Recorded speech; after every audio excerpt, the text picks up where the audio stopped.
Thank you for joining us, Martin, on another enlightening episode of Golden Llama Show. How are you today? I'm fantastic. Thank you very much. And thanks for inviting me today. The pleasure is all mine. And I'm going to start this interview with a very tricky question. Now, I want you to picture this, that you have to pitch a startup idea within 60 seconds to Right. an alien from another planet. What would it be? Oh, in 60 seconds. You want to be entertained? Come with me. I'll show you her. I'll show you the global population. How we went from nothing to getting to nothing because we don't know how to manage it. It's going to be very entertaining. Okay, I'm sold. But I also understand that you have vast background from several different industries from all around the world. What's the most bizarre or unexpected challenge that you faced in your global journey? I would say it's the adaptability to change, which has become part of my personality now, is I like to be uncomfortable, which most people are not. But to make a long story short, I've been working and living in 10 different countries, 11 or 10, I think, in North America, in Asia, in Europe as well. In some cases, it's quite comfortable. You live from Canada to America, you speak the same language, you read the same things, and so on. And then you start moving to countries like Germany, where when I first moved in, I could even say yes or no. That was pretty much it.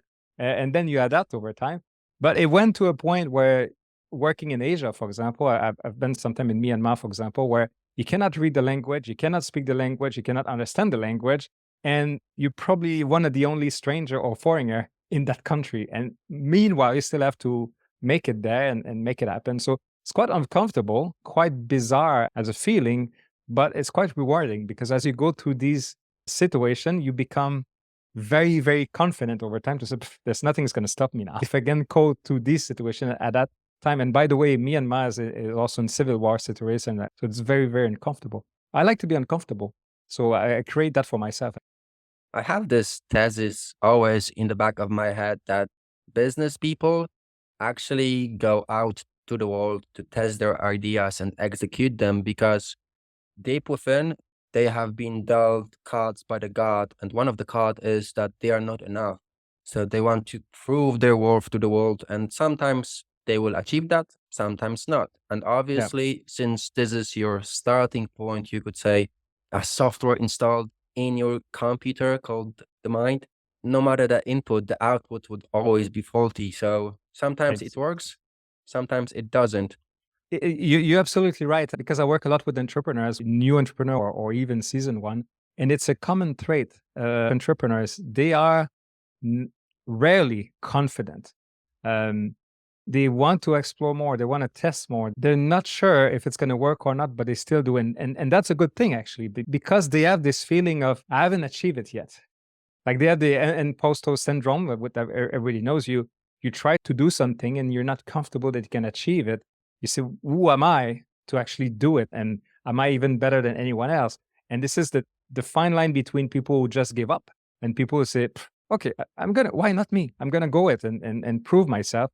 But it's a constant struggle to prove themselves. And once they achieve success, they say, okay, if I'm successful, it's not enough. I must be missing something, and they try something else and improve and improve. It's actually I don't want to say negative trait, but it's also a positive one at the same time.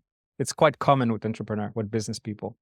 So in truth, it depends how it is used. If it's used for motivation to build yourself, and even if you feel that emotion and you say to yourself, so what? I'm going to do it anyway, then Right, it's good, then it's going to right, benefit you. But if right. you allow that emotion to use you, not to go out, and all you do is stay on the couch and you yearn to do business, you are wanapreneur, as Alex Hormozi would say, then it's going to keep you locked and you won't move Exactly. further away. So There's a very, very fine line. I would say that action is the only thing between dreamer and doer, right? Because there's a lot of people who dream. Some of them have great ideas and great concept, and everything's ready, but they just don't dare to make it out there. They are scared of being judged, scared of failing, scare of not being enough. And some people have the same feeling, but just say, okay, so what if I fail? So what if people don't like my idea? I'm just going to do it anyway. And maybe it's going to be a good idea. Maybe not. And if it's not, I'll learn and do it again later, right?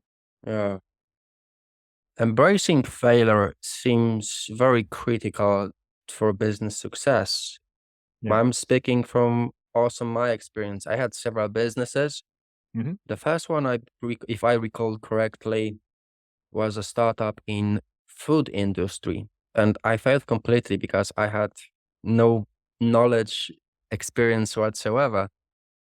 And the problem is that once you start business, there are so many things you need to learn. You need to learn sales, marketing, business operations, so many things that it appears that you are so overwhelmed that you don't know even where to start. Yeah. So for those that are starting, what would your advice be? But there's different things. First of all, you need to balance the dream with the structure, right? Because you can have great dreams, you can have great ambitions, you can have the vision, you can have a lot of good ideas. But the key is, how do you transform that into actionable steps, right? And this is where a lot of entrepreneurs would skip that step. And I wouldn't consider failure as a step. It's actually, just to take a second to talk about failure, failure is a necessity in business. And people that never fail, if you come to me to say, I'm successful, I never fail, I never make mistakes, you don't get my respect. That means that you never push yourself, you never try something new, you never try to invent or improve what's existing. If you fail, it means that you've tried something, it just didn't work. And then you Yeah. learn.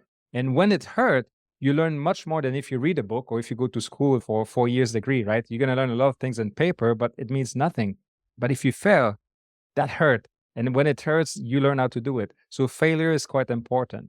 But the key to answer your question is, there's a couple of steps. So when I coach people, normally I have a process, a 5-step process going from the idea, the vision, the dream until the now it's time to launch or to start up. And there's a couple of key things in between. For example, having a clear mission or vision of why do you exist as a company. You need to be very clear. Your why.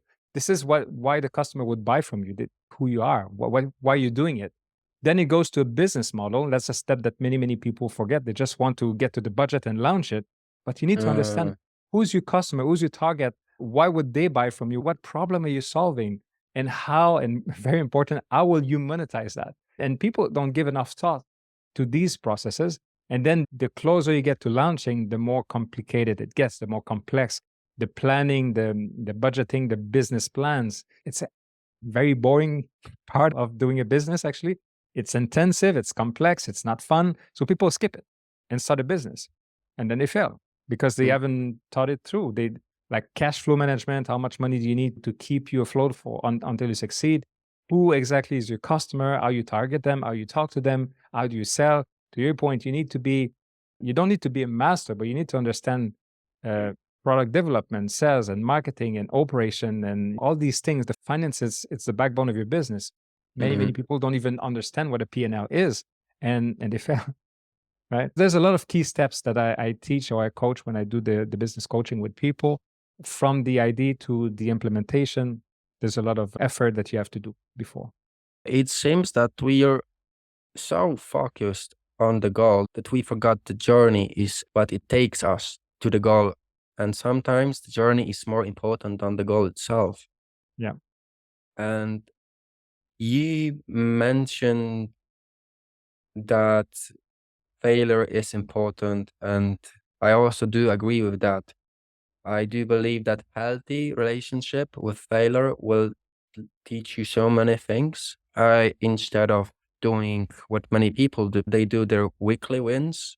I think it's gonna grow your ego, and I don't actually need that. So I focus on something completely opposite, and I write up my weekly losses. And through that process, I see why I lost, and I can learn from that because Correct. in business, there are patterns that are on repeat, and they're gonna repeat and repeat and repeat. It's like a game.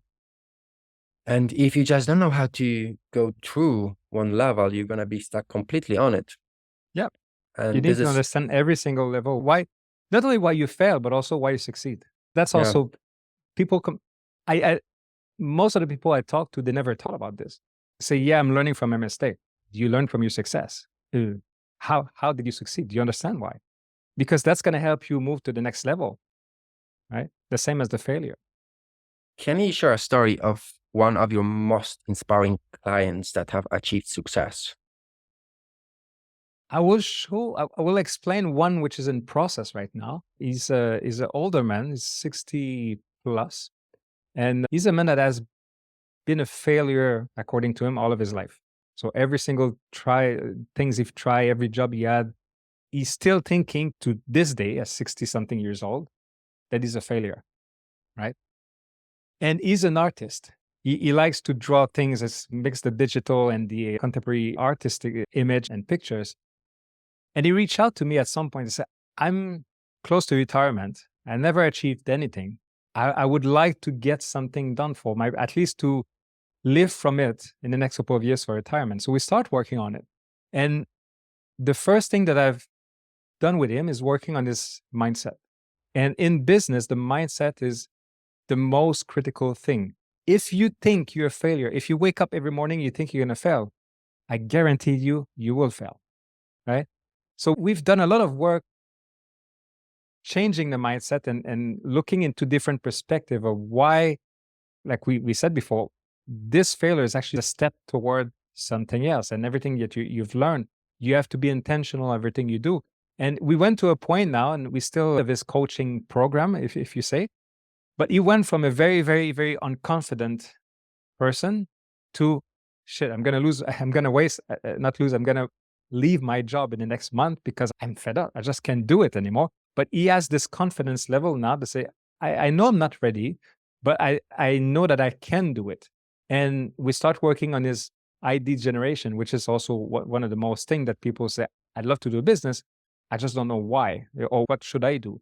So through a lot of brainstorming and coaching, we went to failure to, I know exactly what I'm going to do. It's not exactly what I want to do, but I have a milestone. So within 1 year, I do this to generate enough income and leave my job. And then from this, I will subsidize or fund my other dream, which is the second business. It's going to take much time. To make a long story short, he has a lot of skills or decades of managing property and stuff like that.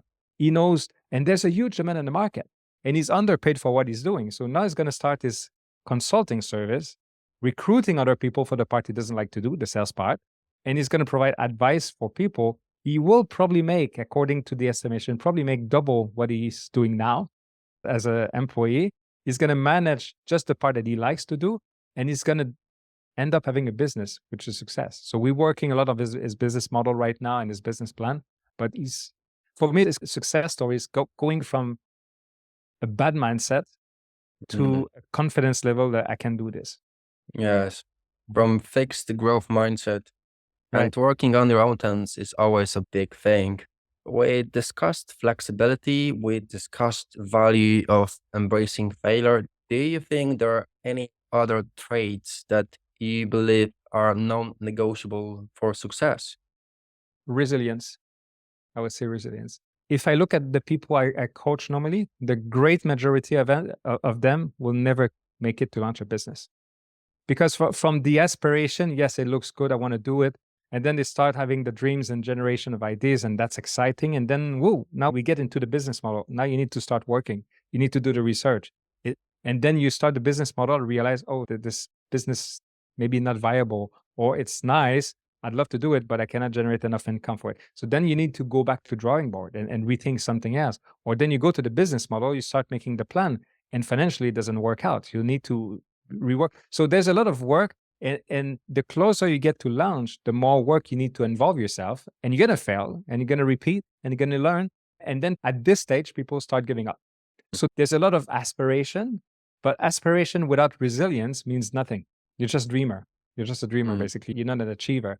So for me, resilience is key to business, not only before you launch, as you launch, but especially after you launch, because you're going to have a ton of failure. You're going to be attacked. You're going to be laughed at. You're going to be probably not making money for a couple of months at the beginning, or maybe invest and lose everything at some point, or maybe not. If you're not resilient, the first obstacle, the first roadblocks, you're going to give up. So you need to fight and fight and fight until you make it. And that's a combination of mindset and resilience. Mindset is no one's going to stop me. I'm going there. It doesn't matter where the problem is coming from. I'm just going to fight them up and I'm going to go to my goal. And that's resilience. That's a very strong mindset. That's why when I do the coaching, there's a lot of work that I do. People want to see the business plan. Yeah, fine. We're going to get to there. But there's a lot of work. If I feel that the entrepreneur is not ready yet, we're going to do a lot of work on the mindset first, because it's like the foundation. If you try to build a 10-story hotel on a mud, the first time you have a bit of a shake or wind, it's going to fall, right? You need to have a solid ground. That's a mindset. I agree with that completely. And I wanted to ask you, since obviously mindset is the foundation that you build on, and then you find the techniques and the skills required to thrive in business. Let's assume someone has the business plan, goes out to the world. What's Yeah. going to happen is he's going to speak to people about his offers, right? Right. And this is just the cruel reality that the person is going to hear more no than yeses. For sure. How not to take it personally? How not to be attached to Well, hearing no? one actually, I have two tips. The first tip is you need to be confident enough. That's why we do all the business plan and the working. And as a coach, I'm there not only to motivate you and do the mindset and the plan, I'm there to kick your ass when it's not good, right? So it's like a sparring partner. I will challenge you to the core until you're very sure that your idea, you believe in it to your core, right? To say, I don't care what people think. I don't care if people don't, the first 1,000 people don't believe in it. I'm going to get there because I believe that's the right thing to do. So again, it's all a mindset. You need to be so self-confident on your ideas that people saying no, it's not you the problem, it's them. They don't need that problem. Then the second thing is I see rejection. When you do a sales pitch, I would see kind of a playing a role, right? It's not personal. Today I'm acting as a salesperson. I have a product to pitch, and the answer might be yeah, maybe nay, but I'm playing that role, and it doesn't affect me personally. It's just I get the feedback, I digest it, and I hear them, and maybe what they say as objective or objections is going to help me refine my sales pitch later, right? So see it as you playing a role. You're just pitching to someone as an actor, and then whatever the answer is, it doesn't matter, right? Objections in the long term are actually a good sign. It means that someone is showing interest. If person wouldn't be interested, he would just not respond to the message or ignore it completely. So objections are a sign of progress as well. All right. And on this journey of having a successful launch of the business, once we acquire some customers, it's obvious that we need to establish our finances. So we spend less than we earn. Do you have any advices on that step? Yeah, financial management or financial planning is, like I said before, it's a fuel in your car, right? If you don't have the right finance, many startups fail actually because they mismanage the finance. They just didn't plan for it. And part of the exercise I do before launching is the budgeting, right? So there's a couple of components. The first part is budget properly your revenue estimation. How much revenue do you think you're going to make, and when realistically you're going to start generating a revenue and income? Then your cost of operation, which in details, how much does it cost to run your business, including your salary? Because if you don't pay yourself, at some point you're running out of money and you need to eat, and you may give up your business and find a job. And then your net profit. You will likely, and depending on the type of business, you will likely run into a negative cash flow for the first couple of months, maybe a year. You need to account for that because you're going to need to finance yourself. Do I get an investor? Do I get a private? Do I get a loan? Do I finance myself? But you need to be very clear, how much money do you need to sustain yourself? So cash flow management, budget planning before you even start is important, because that's a problem that many people just want to go fast, go quick. And they think, because they hear a lot of things on social media, yeah, just start a business, you make 6 figures in 3 months. This has never happened. I never met anybody like this. It's good for selling courses online or stuff like that, but this is not how people make money, actually. Not a reality. So I think be just conscious. people are attracted by the people that sell them. And I also do believe that courses have very low success rate as well. Yeah. Oh yeah, for sure. And regardless, starting business seems like launching a rocket to the moon. if you think about it from the great picture, it's a very big task and you don't know where to bite. But if you divide it into the smaller pieces, Yeah. you can do it step by step by step.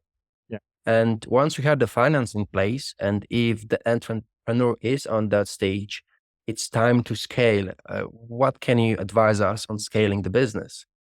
What I like to do is working on a roadmap on the long term, Mm, right? So we're talking 3 to 5 years, which is reasonable for scaling a business.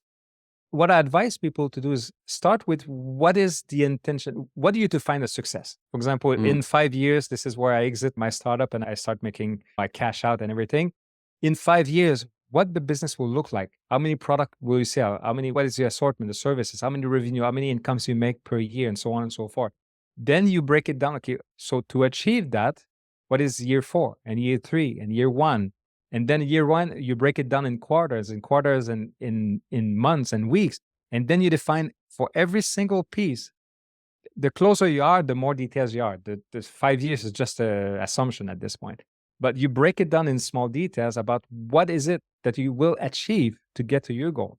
And once you get this clear, you need to work on the enabler. If I want to launch 5 products in the mm, first 12 months, what are the enablers?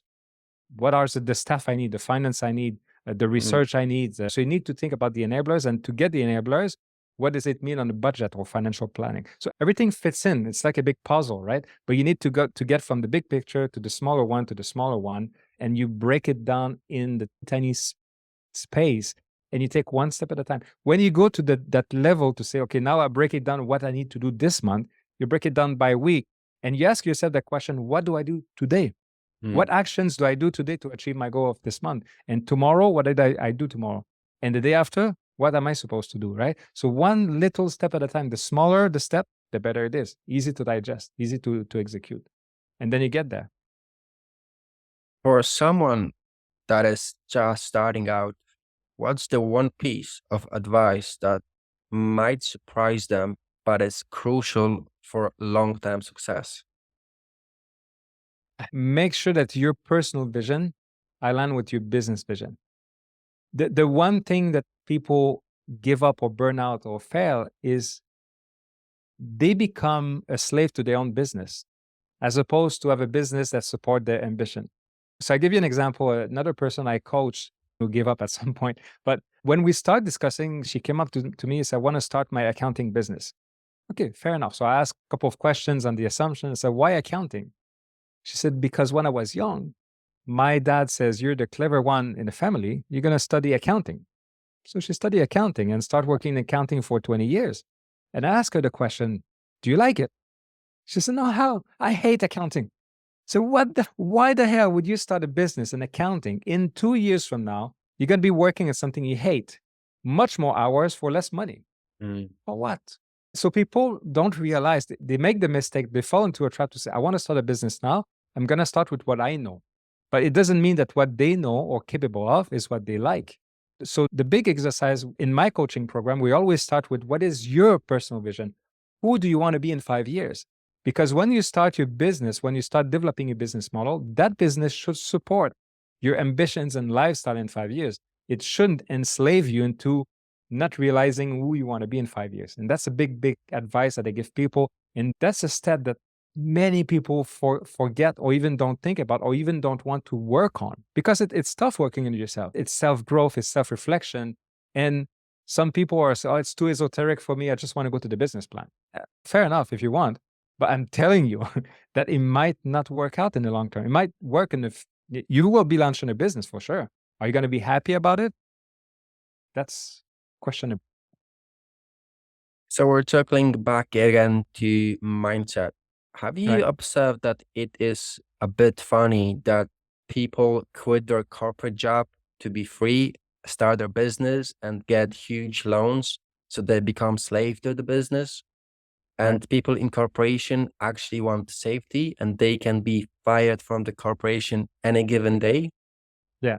But first of all, there's no safety these days, right? It was true a generation, 2 generations ago, right? People get into a job, they almost secure that they can work there until retirement, get a good pension plan, and then retire happy, right? So kind of a safety net. Nowadays, even if you work for a bank or big corporation, They can fire next week if they want to. Nobody stops them. And then Yeah. the older you get, you think you have security, but if you get fired at 50 years old, what do? Nobody hire you anymore. The job market is very tough. It's changing. AI is getting into the scene right now where I'm 52 now. If I lose my job tomorrow, what do? So there's no security. This is what some people start to realize that, okay, now maybe I should take my destiny and try to get a backup plan type of thing. But the danger to say what you said is people would sometimes start a company or their business for the wrong reason.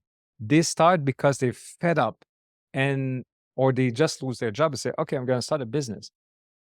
And they will fail or they will quit or they will go back to a job because it's not the right motivation. The motivation is I want to build something from the ground up. I want to build my future. I want my business to support my lifestyle. So that these are the right couple of examples, the right motivation how to begin with. Because at this point, you don't care about the loan, but you don't care about failure because you have a destination in mind. This is where you go.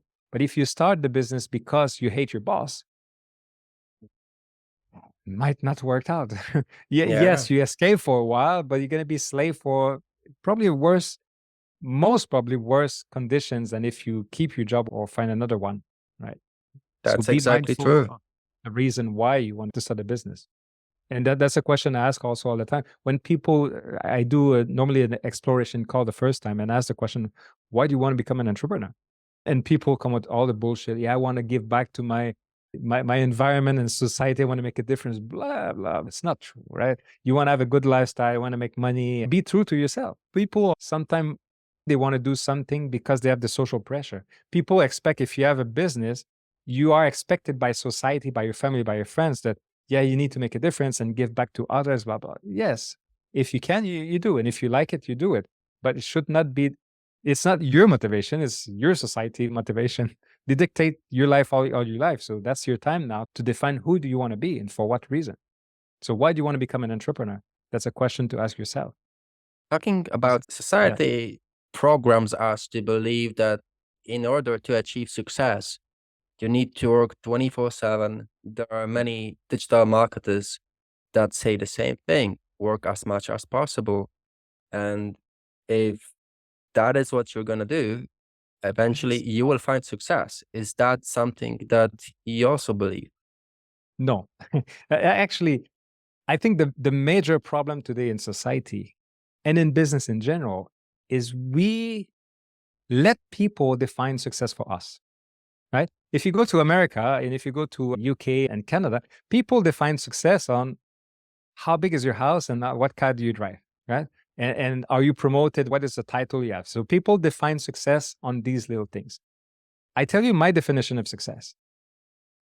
If I wake up every morning and I'm excited to start my day, I'm successful. Doesn't matter the type of car I'm driving or the house I have or where I live. I'm waking up and I tell that people think, oh, you're living the life. I'm waking up, I take a slow morning, take my coffee at 9:30 if I want, and do my things. Yesterday, I went to the beach seeing a couple of clients. That's my definition of success. I manage my day the way I want it and take as many businesses as I want or I can. And that's it. I even in my coaching business, I limited to maximum 3 businesses per month and 3 to 5 entrepreneur per month. Nothing more than I could take more, but I also want to balance my lifestyle.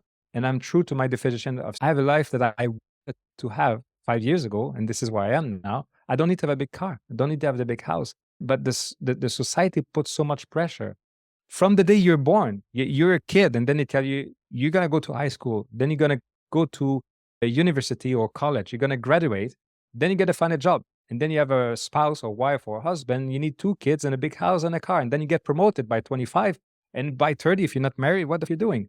This is definition of the success that society dictate to you. Who are you to tell me who I want to No. be? For some people, it's perfectly fine. That's a roadmap defined. I don't need to think too much. There's a path, and I'm going to achieve it as much as possible, and then good. But for some people, like the true entrepreneur, burning inside, that doesn't fit me. Why would I follow that path? That's not me. So again, it's the definition of success, the engine. Why do you want to start a business, or when do you define success or achievement, right? And it could be very little things. It could be big things.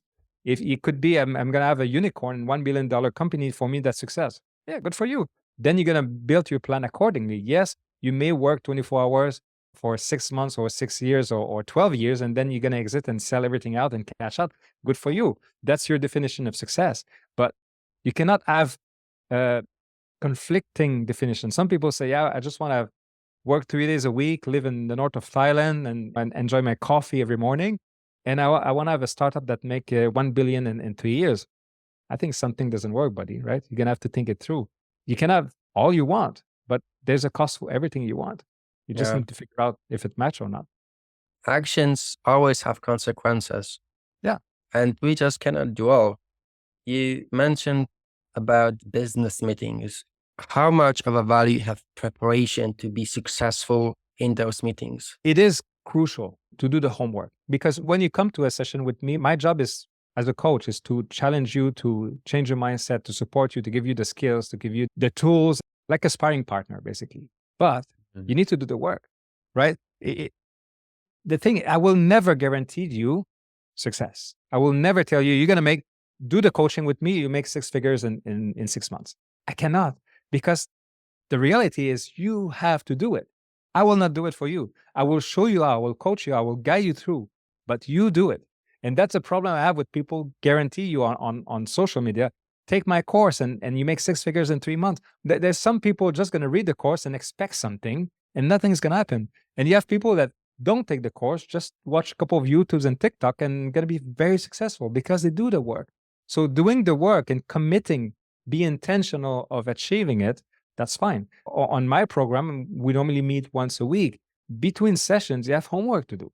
If you come the next session with no homework, up to you. And we're going to talk again, the same thing probably, and then you're still going to get nothing. So you have some homework to do and preparation, and then we interact between sessions. I'm not sure about this is what you think.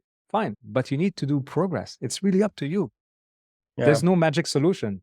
Just execution, execution, execution. Right. Truth be told, what you said about many online gurus resonates very deeply with me, to the point that one might believe that this is a scam. So how you navigate through the cruel reality of online gurus selling you their programs, how to know who to follow and which content to consume? To begin with, I think you have to be mindful of what you listen. You need to be intentional, right?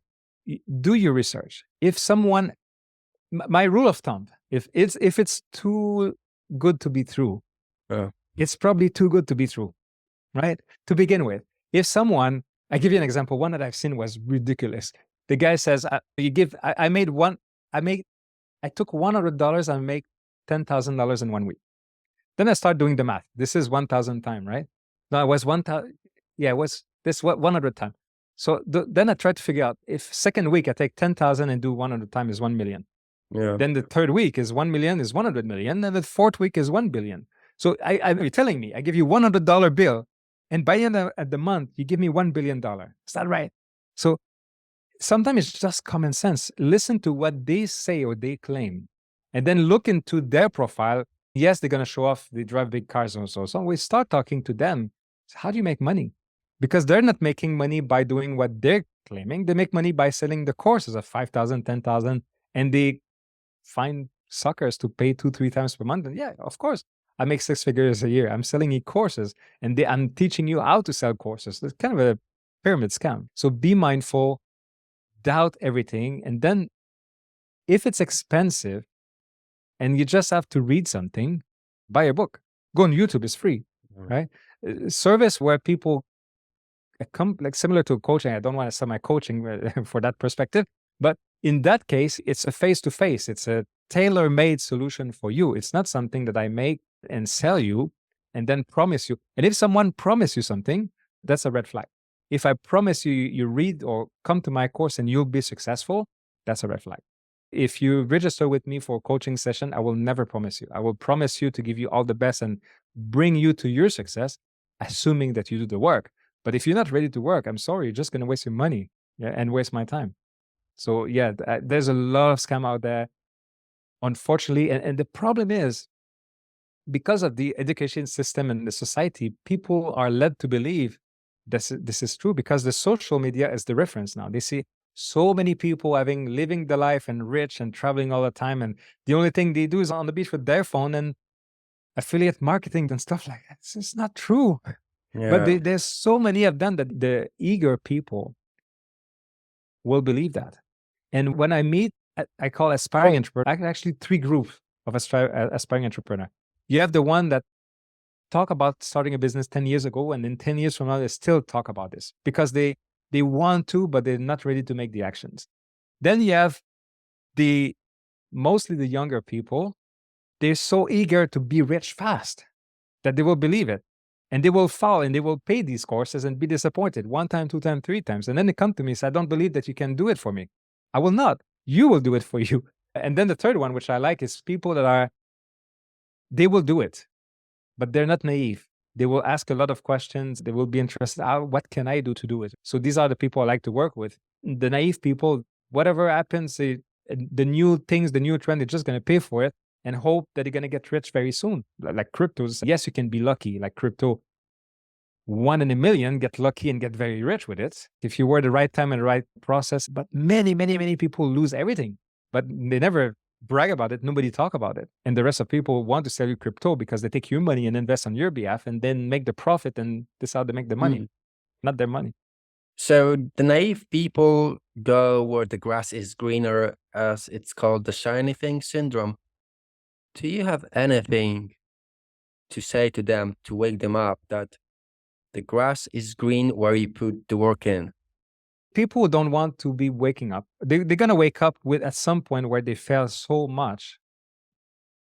And one advice I like to tell people is take advice from people who have what you want to have, right? If people teaching you how to get rich or how to start a business, but they're 22 years old, get out of school, never start a business, don't listen to them. Or even to a point where people start a business, being very successful, sell it to 10 millions. Even if you're successful once, doesn't mean you can teach and coach the business. You never learn how to fail. You never learn how to fight.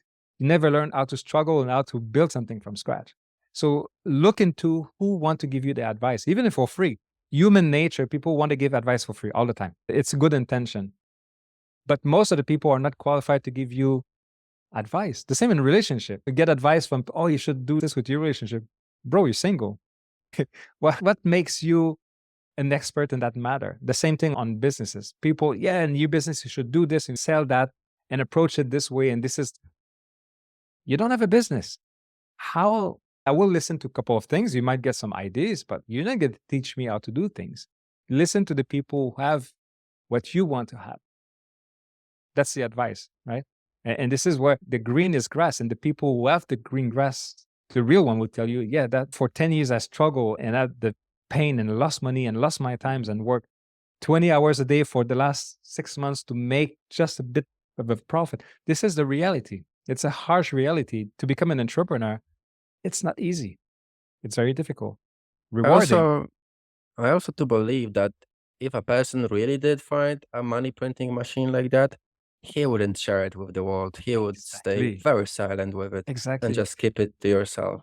Exactly. I've seen that too. I think last month I've seen a post. I found, what is it, something like there's a secret trip Wall Street doesn't want you to know, and I make $1 million a month. What do you write a book if you make 1 million a month, right? Why? Why would you waste your time teaching people? Just spend more time making more millions, right? Yeah. That's, again, it's common sense. That's harsh reality. Unfortunately, people tend to be dreamers. Yeah. Oh, what's been the toughest decision you have to make as a coach or consultant, and how did it approach to your business after I, business thereafter?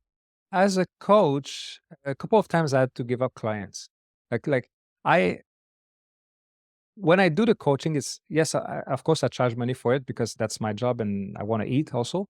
I don't charge too much, but I expect success. I expect works to be done, right? I want to see my reward. My biggest reward is not the money that comes with it, is to see people progressing and launching their business. Or if they don't launch a business, at least they change their mindset and they have an improvement.